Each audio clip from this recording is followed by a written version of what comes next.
Bonjour à tous.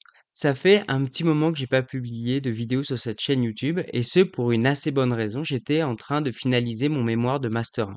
Je vous propose donc dans cette vidéo de vous faire une présentation succincte de mes travaux de recherche. Tout d'abord, j'aimerais remercier Madame Agnès Béranger, professeure d'histoire romaine à l'université Paul Valéry de Montpellier et qui a dirigé mes travaux de recherche. Je la remercie pour ses conseils, sa bienveillance, sa disponibilité et pour m'avoir laissé un grand choix quant au sujet de mon mémoire.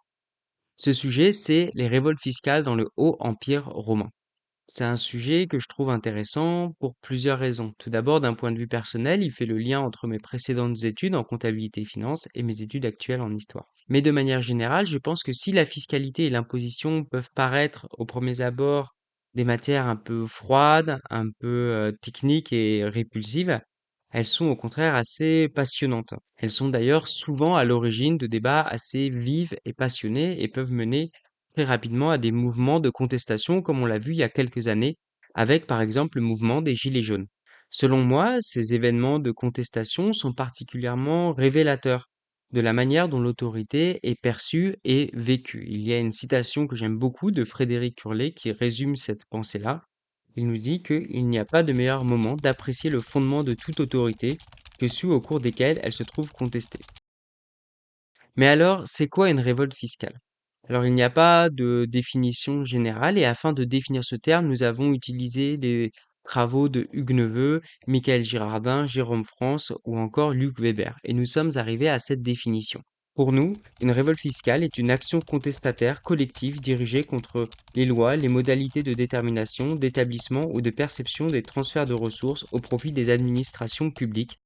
Pour ce qui est du cadre géographique, notre étude s'étendra sur tout l'Empire. Pour ce qui est du cadre temporel, nous prendrons les limites communément admises du Haut Empire romain en élargissant de quelques années afin de prendre en compte quelques révoltes qui se situent à la marge. Pour ce qui est de la bibliographie, il n'y a pas d'ouvrage dédié aux révoltes fiscales, bien que ce sujet soit déjà traité, soit dans des articles, soit à la marge d'ouvrages dédiés au mouvement de résistance ou à la fiscalité. Ce que l'on peut voir, c'est que souvent, les mouvements de contestation contre Rome ont été vus à travers des prismes modernes, que ce soit pour légitimer ou au contraire critiquer le colonialisme, par exemple. Depuis les années 1980, l'historiographie s'est assez renouvelée. On va citer ici les travaux de Jérôme France qui développe l'idée de consentement fiscal. Il nous dit qu'au début du Principat, donc de la période qui nous intéresse, les révoltes deviennent minoritaires puisqu'il y a une sorte de bénéfice à la soumission. C'est le nom du dernier chapitre de son dernier ouvrage, des populations. Il nous dit que ces populations vont consentir à l'imposition grâce à plusieurs facteurs, comme une imposition modérée, la garantie de la paix ou aussi l'intégration progressive des élites provinciales. C'est dans la continuité de ce travail et de ces conclusions que va se porter nos travaux de recherche, puisque nous allons nous interroger sur le degré d'acceptation de la fiscalité par les populations du Haut Empire romain. Pour ce faire, nous nous demanderons dans quelles conditions et à quelle échelle l'imposition romaine a pu susciter des révoltes fiscales entre -30 avant notre ère et 238 après.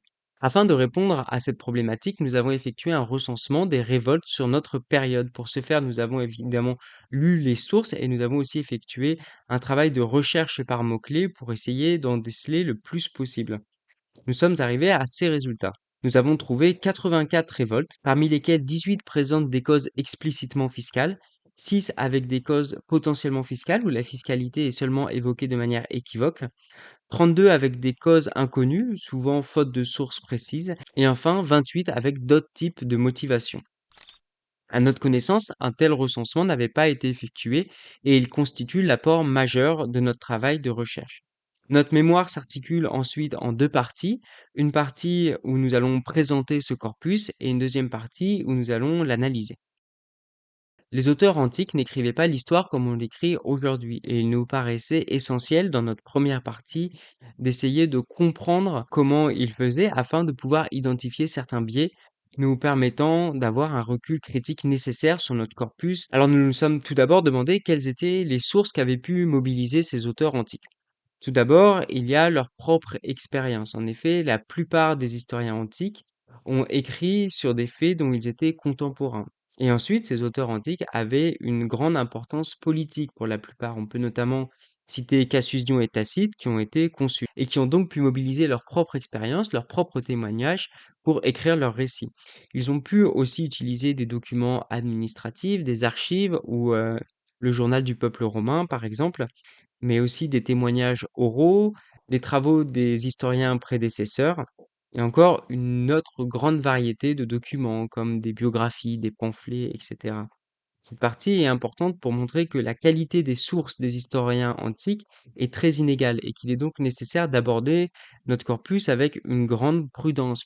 Ensuite, quels sont les objectifs et les intentions de ces auteurs? Alors, si on se fie à ce qu'ils nous disent, pour la plupart, c'est notamment le cas de Tacite ou d'Hérodien ou encore de Flavius Joseph, ils font part de leur volonté de donner un récit impartial et véridique. Cependant, même si ces objectifs sont très louables encore aujourd'hui pour écrire l'histoire, il va y avoir des biais qui vont s'infiltrer dans leurs récits. Le premier que nous avons vu est le fait que les récits de la plupart des auteurs antiques est teinté d'une vision moralisatrice, éducative, qui est très inspirée par la littérature, mais aussi par la rhétorique. De plus, on peut voir que la plupart de ces auteurs partagent une vision romaine, élitiste et aussi masculine. Et enfin, il y a un certain biais de sélection qu'il nous faut prendre en compte. Les auteurs ont sélectionné des événements qu'ils pensaient dignes d'être racontés, soit par leur importance, soit par l'enseignement qu'ils pouvaient apporter.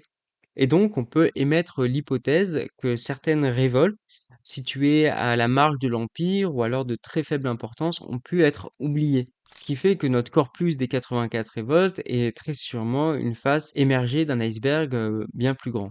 Nous avons aussi utilisé d'autres sources que celles des auteurs antiques, notamment des sources papyrologiques et épigraphiques, mais ce de manière assez superficielle et ce sera un objectif de notre mémoire de M2 que d'approfondir ce type de sources. Nous avons donc ensuite détaillé chacune de nos révoltes fiscales, de nos 24 révoltes fiscales, avec les 18 fiscales et 6 potentiellement fiscales. Nous en parlerons pas en détail ici, puis ça serait bien trop long de les énumérer. Mais voilà, je vais vous les afficher et si vous voulez qu'on fasse un focus sur une d'entre elles, ça pourrait être intéressant, notamment la révolte de Florus et Sacrovir ou celle de Boudica, qui sont, je pense, particulièrement riches. Dans la deuxième partie de ce mémoire consacré à l'analyse, nous avons tout d'abord étudié les acteurs des révoltes ainsi que leur méthode de révolte. Tout d'abord, ce qu'on a pu voir, c'est que il y avait beaucoup de lacunes quant à l'identification des révoltés. Les auteurs souvent restent très flous. Ils nous parlent souvent d'une province ou d'un peuple, d'une ville qui s'est soulevée, mais on n'a pas forcément plus de détails. Cependant, nous avons quelques indices, notamment dans la révolte de Boudica, narrée par Tacite, où il y fait mention de druides et de femmes, ce qui peut laisser penser qu'il y avait une grande diversité parmi les participants. Contrairement à la masse qui est un peu laissée de côté par les auteurs antiques, il y a certains individus pour lesquels nous avons beaucoup d'informations. Ces derniers sont des membres de l'élite. Les élites sont très présentes dans les récits et nous avons plusieurs hypothèses pour expliquer cela. Tout d'abord, elles étaient les plus à même d'organiser une révolte de par leur réseau, leur légitimité et encore leur richesse. De plus, elles pouvaient être les premières touchées par des restrictions fiscales, notamment à cause de leur statut de propriétaire foncier. Ils étaient directement touchés par le tributum soli. Enfin, on pense que certaines figures de meneurs ont pu être mises en avant par des auteurs antiques afin de pouvoir améliorer leur récit en créant une figure dans laquelle les lecteurs pouvaient s'identifier et donc personnifier les révoltes en quelque sorte. Pour ce qui est de l'étude des moyens d'action des insurgés, nous avons deux catégories. Tout d'abord, les actions violentes. La principale, celle qui apparaît le plus souvent, est juste la lutte armée où les insurgés vont réunir une armée afin de se battre contre l'autorité romaine. Mais nous avons aussi d'autres formes d'actions violentes comme des actes de guérilla, des violences à l'encontre des représentants de l'autorité romaine, surtout des représentants fiscaux chargés de la perception du tribut, comme dans la révolte des Frisons ou par exemple la révolte des Nassamons. Mais il y a aussi la dégradation des symboles matériels du pouvoir romain, comme en Judée par exemple, où des bâtiments administratifs sont brûlés. Il y a aussi des formes d'actions contestataires non violentes. Ces formes, notamment mises en avant par Mireille Corbier, sont par exemple l'anachorèse fiscale, c'est-à-dire en fait le fait de simplement déserter sa maison pour ne plus avoir à payer d'impôts. Mais encore des contestations non violentes qu'on a pu repérer dans certaines révoltes à Rome où il y a des affiches qui sont placardées ou des chants séditieux qui sont entonnés. Et enfin, il y a aussi le recours à des voies légales comme par exemple des pétitions adressées à l'empereur ou au gouverneur ou encore aux représentants de l'administration provinciale. Ces formes de contestation plus passives sont plus rares dans notre corpus et nous espérons pouvoir plus les développer au cours de notre Master 2.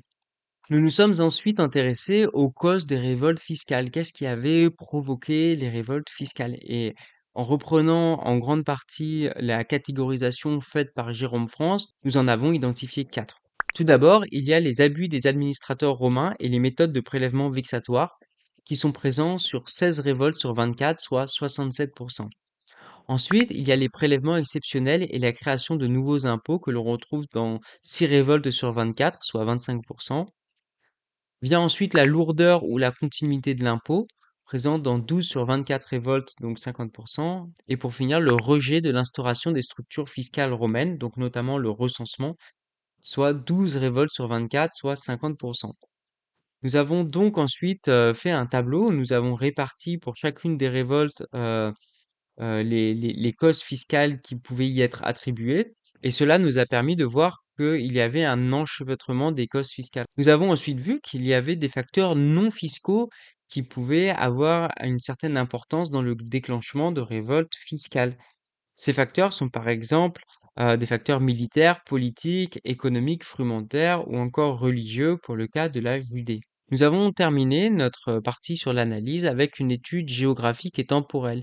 Nous avons vu que les révoltes sont réparties de manière assez hétérogène pour ce qui est de la géographie, avec tout de même un nombre plus important de révoltes en Bretagne et en Judée. Ce qu'on explique du fait des tensions qu'il y a pu y avoir, notamment militaires en Bretagne et religieuses en Judée, mais aussi puisque ça va être deux provinces où nos sources sont les plus nombreuses. En effet, Flavius Joseph donne un récit très détaillé de la guerre des Judées, tandis que pour la Bretagne, nous avons un récit très détaillé aussi donné par Tacite, qui a rédigé donc Vide Agricola, un éloge funèbre sur son beau-père, qui a eu des fonctions administratives dans la province et qui nous donne donc des renseignements très précieux. Pour ce qui est de la répartition temporelle, on peut voir sur le graphique que je vais vous afficher qu'elle est extrêmement inégale. En effet, 90% de nos révoltes se situent sous la dynastie des Julio-Claudiens. Et pour ce qui est du deuxième siècle, elles disparaissent quasiment complètement. Alors, pourquoi cette répartition inégale? Nous avons deux éléments de réponse. Tout d'abord, on peut penser que le premier siècle était un contexte plus propice aux révoltes fiscales. Et ce, en fait, en reprenant la thèse évoquée par Jérôme France en introduction. On peut penser que ce premier siècle est une époque de transition où les annexions militaires sont plus nombreuses, où l'intégration des élites provinciales est encore en marche. Ce n'est que sous le règne de Claude que les élites gauloises vont être intégrées, et ce mouvement d'intégration des élites au Sénat se prolongera ensuite à partir de là, jusqu'à l'arrivée d'empereurs issus des provinces comme Trajan par exemple. Cependant, nous pensons qu'il faut être prudent avec cette interprétation, puisque les élites sont très présentes dans les mouvements de révolte, et ce même au deuxième siècle, enfin au troisième, avec la révolte en Afrique de 238, où ce sont des jeunes nobles qui poussent à la révolte. Notre deuxième hypothèse, ce que nous avons trouvé avec nos travaux de recherche, c'est que nous avons une répartition très inégale des sources. Donc je vais vous afficher un tableau où il y a nos 6 principaux auteurs, et avec le nombre de révoltes qu'il mentionne. Puis, à côté, le nombre de révoltes fiscales qu'il mentionne. Ce qu'on peut voir, c'est que Cassius Dion et Tacite sont largement en tête. Cassius Dion mentionne 11 révoltes fiscales sur 24, ce qui représente 46% du total, tandis que Tacite en évoque 12 révoltes fiscales, soit 50% de notre corpus. Or, il y a un point commun avec ces deux auteurs qui sont les plus bavards en quelque sorte sur les révoltes fiscales, c'est que leurs œuvres est perdues ou s'arrêtent à partir de la deuxième moitié du premier siècle. Pour Cassius Dion, son œuvre devient abrégée par des abréviateurs byzantins, ou alors seulement fragmentaires à partir du règne de Claude, de la fin du règne de Claude en 54 après notre ère.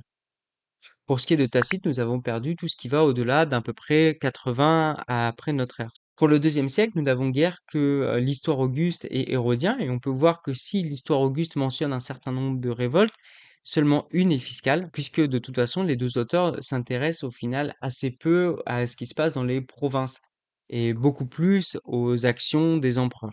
Donc, ce qui peut paraître pour un calme, une accalmie des révoltes au deuxième siècle, pourrait en fait être tout simplement un silence des sources, puisque nos sources les plus bavardes se taisent au deuxième siècle. Pour conclure, nous avons vu que l'étude des révoltes fiscales sous le Haut Empire romain repose en grande partie sur les récits des auteurs antiques.